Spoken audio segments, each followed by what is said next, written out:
L'humiliation totale, Anne Roumanoff malmenée, son début de carrière a été sacrément rude. Anne Roumanoff connaît un succès fou, sur scène, depuis maintenant 35 ans. Quand elle était jeune, l'humoriste et comédienne n'avait malheureusement pas eu droit à un traitement de faveur. Ce mois de décembre sacre une reine de l'humour. Anne Roumanoff célèbre effectivement ses 35 ans de carrière en montant sur la scène de l'Olympia de Paris, entourée d'amis, de consoeurs et de confrères, dont Elie Semoun, Nicolas Canteloup, Christelle Chollet ou encore Caroline Vigneault. Cette performance sera diffusée sur C8 début 2023, mais c'est sur TMC qu'On retrouve la drôlissime comédienne, le 6 décembre 2022.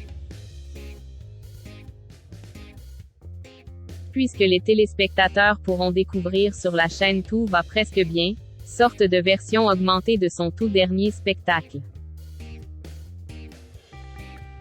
Décidément, Anne Roumanoff n'a pas une seconde pour elle. Et pourtant, la Dame en rouge, qui, d'ailleurs, ne porte plus tellement cette couleur, a bien cru qu'elle ne parviendrait jamais à percer puisqu'elle a été refusée. Dans sa jeunesse, dans toutes les grandes écoles de théâtre, dont le conservatoire. C'était un drame, rappelle-t-elle dans les colonnes du journal Le Parisien. Pareil avec l'école de la rue Blanche, j'ai raté le concours 3 fois. Au cours Florent, où j'étais l'une des plus jeunes, je n'ai pas été prise dans la classe libre. Éliminée dès le premier tour, l'humiliation totale.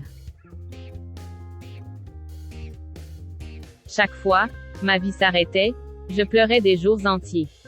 Ça montre l'envie qui m'animait. Quelqu'un de normal aurait arrêté. J'étais un peu dans un état de sidération par rapport à ce qui m'arrivait.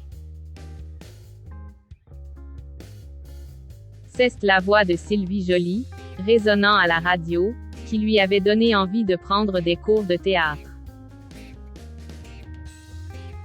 Il faut croire qu'elle a bien fait de persister puisqu'Anne Roumanoff est désormais applaudie, plus que de raison, face à des salles combles. Les premières années, j'étais un peu dans un état de sidération par rapport à ce qui m'arrivait parce que j'avais vécu tellement d'échecs avant. Entre 17 et 22 ans, poursuit la maman de Marie et Alice.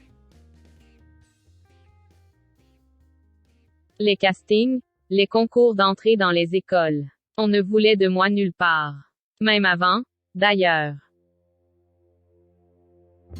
À 12 ans, je n'avais pas été prise pour la série Papa Poule, Jen avait pleuré. On en connaît certains qui doivent, aujourd'hui, s'en mordre les doigts.